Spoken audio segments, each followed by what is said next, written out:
Bienvenue dans le tout premier épisode de Rail Info, les informations sur les rails, et voici les actualités de septembre 2023. Parlons tout d'abord de l'association Railcoop, connue pour avoir voulu relancer la ligne Lyon-Bordeaux. L'association ferroviaire, proche de la faillite, cherche depuis des semaines un partenaire financier. Elle en a d'ailleurs trouvé un, mais son nom n'a pas encore été révélé au grand public. Ce fonds d'investissement représente environ un quart des 49 millions d'euros qu'il faudrait pour exploiter la ligne Lyon-Bordeaux, nous explique Nicolas Debézieux, le PDG de l'entreprise Railcoop. L'autre quart de l'argent viendra d'un autre investisseur et la dernière moitié sera empruntée à une banque. En tout cas, mauvaise nouvelle pour l'association qui n'a pas réussi à récolter les 500 000 euros nécessaires pour payer ses charges et sécuriser sa trésorerie. Elle n'en a récolté que 383 000. En tout cas, l'association n'est pas sans risque de dépôt de bilan car son PDG affirme ne pas être capable de payer les charges. Un nouveau concurrent défie la société Eurostar et SNCF sur l'axe Paris-Berlin. En effet, la société Trenitalia, qui fait déjà circuler ses Frecciarossa sur le territoire français, envisage de lancer une ligne à grande vitesse entre Paris, Bruxelles, Amsterdam et Berlin, selon le journal britannique The Financial Times.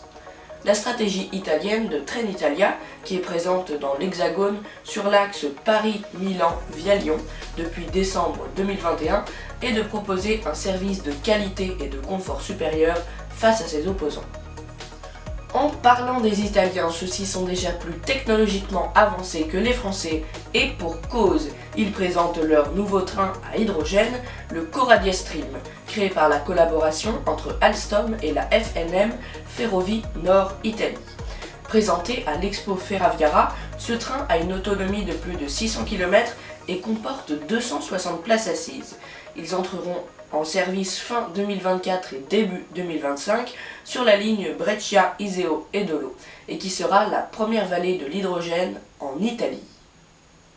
Nous quittons maintenant l'Italie pour rejoindre l'Île-de-France et intéressons-nous au réseau express régional, le fameux RER, car les toutes nouvelles rames destinées à la ligne B du RER seront livrées avec 13 mois de retard.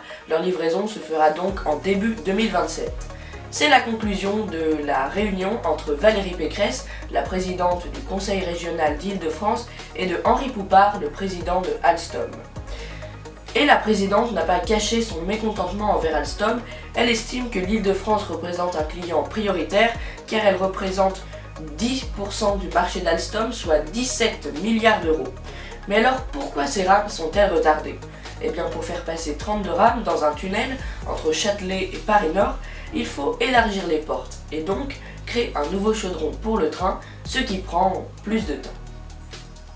C'est une page qui se tourne dans le monde ferroviaire, car le train rouge qui relie les pays du nord de l'Europe change de nom. En effet, le fameux Thalys est maintenant renommé Eurostar. Nous avons besoin d'une marque forte et unique pour nos clients, qui soit le symbole du réseau européen que nous voulons mettre en place, affirme la PDG du Eurostar Group, Gwendoline Cazenave. La marque Thalys est certes puissante, mais moins connue hors Europe que Eurostar, nous dit la PDG. Suite à ce changement, le logo se voit aussi modifié. Maintenant, c'est une étoile à 6 branches dans un cercle qui forme un peu. Merci d'avoir suivi les actualités sur le rail avec Rail Info et on se retrouve le mois prochain pour les actualités de octobre.